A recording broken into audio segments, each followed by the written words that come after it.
معلوم ساختیم که بیش از 210 نفر فرزندان ملت جوانان ملت در این جنگ اشتراک. پرابلم جدی همین است که توجه آنها به حساب کتاب گرفتن هم مسئله زیاد شده است. ما بعضیشون نمیدونیم که اشتراک دارن. پس از خودی گشتن در خودی سرحد چون بیشتر جوانان ما با فدراسیون روسیه میروند از اونجا با سیم دولت بعد رفته به دولت اسلامی اشتراک میکنن.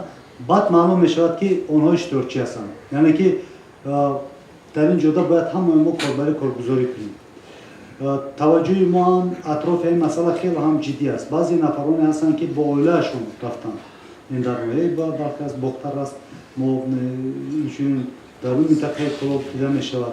در اینجا ما همارزا کار کرده ایستیم. ما خواهش میکنیم از پیش از روزنامه‌نگاران دیگر نفران که اطراف مسئله بیشتر توجه داشته باشید چون که جوانای ما